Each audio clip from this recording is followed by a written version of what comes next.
दोस्तों इंडिया के अंदर 93.6% लोग ऐसे हैं जो भले ही कोई जॉब करते हो लेकिन वो एक बिजनेस करने की इच्छा रखते हैं। गांधीनगर बेस्ड एक ईडीआई के द्वारा, जिसे आप GEM भी कह सकते हैं, उसके थ्रू 2016 और 2017 की रिपोर्ट में ये पाया गया कि इतने सारे लोगों में बिजनेस करने की इच्छा होने के बाद भी सिर्फ 11% इंडियंस ही ऐसे हैं जो एक्चुअल में किसी बिजनेस में आते हैं। इसका रीजन ये है कि इंडिया में लोग पैसा तो कमाना चाहते हैं और अमीर भी बनना चाहते हैं, लेकिन उन्हें पैसा कमाने का सबसे बड़ा जरिया, जो कि एक बिजनेस ही है, उसे सही से शुरू करना और अपने प्रोडक्ट्स को बेचने का कोई आइडिया ही नहीं है। जिसकी वजह से अगर वो कोई बिजनेस शुरू कर भी देते हैं तो वो उसे लॉन्ग टर्म तक सस्टेन नहीं कर पाती। तो आज की इस वीडियो में मैं आपको रे डैनियल के द्वारा लिखी गई बुक 12 मंथ्स टू $1 मिलियन से 3 ऐसे स्टेजेस एक्सप्लेन करने वाला हूँ, जिसे जानने के बाद आप अपने बिजनेस से $1 मिलियन यानी 1 करोड़ रुपए सिर्फ 1 साल में अचीव कर सकते हैं। So let's begin.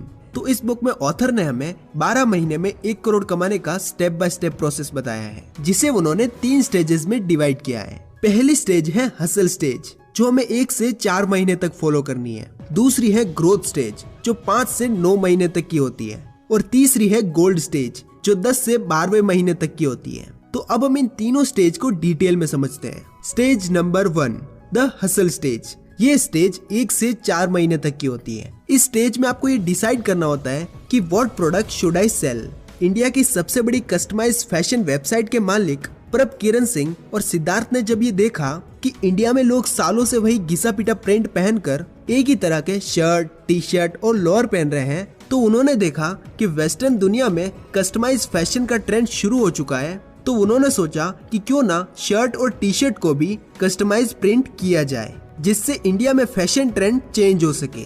इंजीनियरिंग के 2 स्टूडेंट का विजन था कि क्यों ना इंडिया में फैशन ट्रेंड को बढ़ावा दिया जाए, और कहीं ना कहीं उन्हें ये भी पता था कि फैशन इंडस्ट्री काफी ज्यादा कॉम्पिटिटिव मार्केट है, लेकिन हमारे पास कुछ ऐसे एडवांटेज हैं जो बाकी कंपनीज के पास नहीं है। 2012 में उन्होंने कंपनी शुरू की और अपने 30,000 रुपए लगाकर शर्ट और टी शर्ट को खुद कस्टमाइज प्रिंट करना शुरू कर दिया। एक मकान के कमरे में अपना स्टोर बनाया और वहां पर अपना स्टॉक रखा। 50 से भी ज्यादा प्रिंट खुद डिजाइन करके उन्हें रिजेक्ट करने के बाद उन्हें फाइनली अपना यूथ आइकन प्रिंट मिल गया, जो उनके घर वालों और दोस्तों को भी काफी पसंद आया। लेकिन अब सबसे बड़ी मुसीबत ये थी कि प्रोडक्ट को बेचे कैसे and how to get your first customer. इसके लिए प्रभ किरण और सिद्धार्थ ने अपना प्रोडक्ट एग्जीबिशंस और कॉलेज फेस्टिवल्स में सेल करना शुरू कर दिया। लेकिन ये इनफ नहीं था, तो उन्होंने फाइनली अपनी कंपनी की वेबसाइट लॉन्च की, जो की थी bewkoof.com। इस नाम को रखने का रीजन ये था कि जब भी किसी प्लेटफॉर्म पर आप ये नाम पढ़ोगे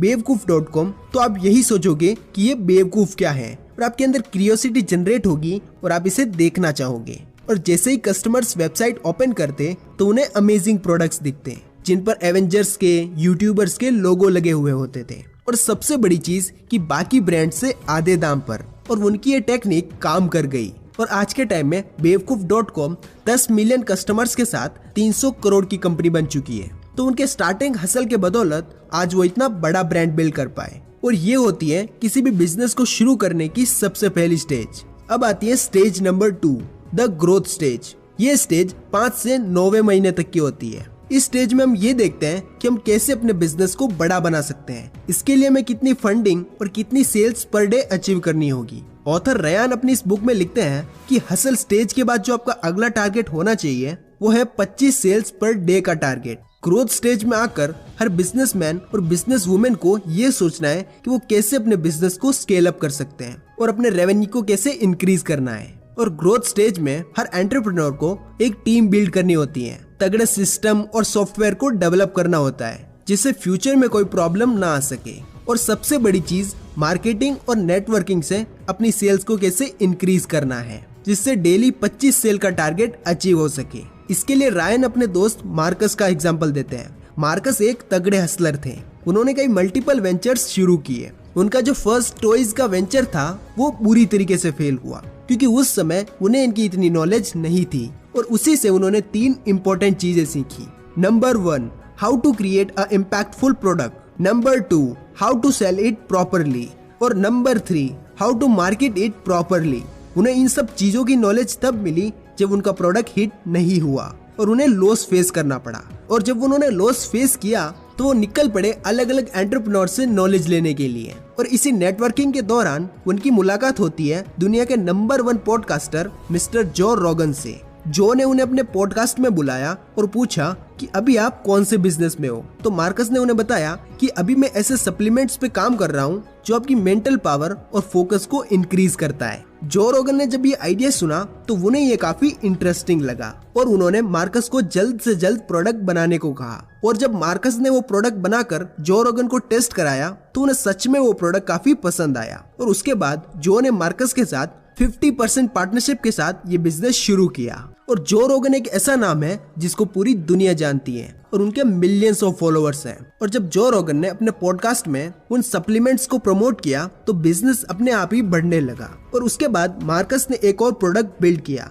और इस तरीके से वो सीरीज ऑफ प्रोडक्ट्स बिल्ड करते गए, जिससे उनका 25 सेल्स पर डे का टारगेट कुछ ही महीनों में अचीव हो गया। तो ग्रोथ स्टेज में आपको सीरीज ऑफ प्रोडक्ट्स बिल्ड करने हैं और मार्केटिंग और नेटवर्किंग के जरिए अपने प्रोडक्ट्स को सेल करने पर फोकस करना है। और इसमें आपको ये भी ध्यान रखना है कि आपके प्रोडक्ट्स ट्राइड और टेस्टेड होने चाहिए, नहीं तो आपकी और जो आपके प्रोडक्ट सेल कर रहा है उसकी इमेज खराब हो सकती है। अब आती है तीसरी स्टेज, द गोल्ड स्टेज, जो आती है 10वें से 12वें महीने के अंदर। यानी पहले 9 महीने तक हसल और ग्रोथ पर ध्यान देना है और लास्ट के 3 महीनों में आप वो अचीव कर पाओगे जिसके लिए आपने 1 साल पहले सोचा था।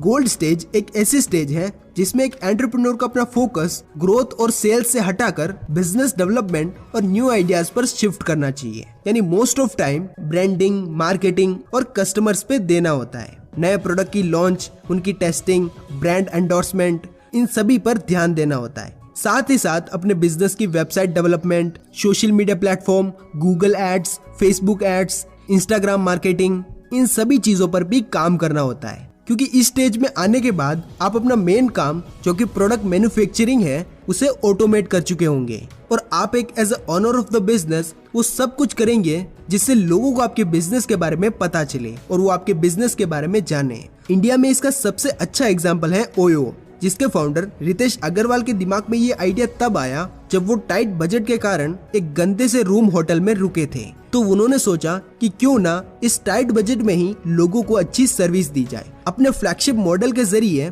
एक 19 साल के लड़के ने ओयो रूम्स की शुरुआत की। उन्होंने काफी हसल किया, अपने बिजनेस के लिए बहुत ही मेहनत की। हर 2-3 महीने में नए नए प्रोडक्ट्स और सर्विसेज जैसे ओयो टाउन हाउस और ओयो होम शुरू किए। और फाइनली अपने गोल्ड स्टेज में आने के बाद उन्होंने सबसे ज्यादा उस चीज पर ध्यान दिया जो एक बिजनेस की सक्सेस के लिए सबसे ज्यादा जरूरी है, और वो है वर्ड ऑफ माउथ। ऑथर कहते हैं कि गोल्ड स्टेज में आने का मतलब ये नहीं कि आपका बिजनेस बन गया और अब आपको आराम करना है, बल्कि गोल्ड स्टेज में आने का मतलब ये है कि आपका टारगेट अचीव हो गया, जो है 1 मिलियन यानी 1 करोड़ इन 12 मंथ्स। यानी आपके बिजनेस से इतना रेवेन्यू आने लग जाएगा और इसके बाद आपको इस प्रोसेस को लंबे टाइम तक परसिस्टेंस के साथ फॉलो करना है, जिससे आप सिर्फ एक मिलियनर ही नहीं बल्कि एक बिलियनर भी बन सकते हैं।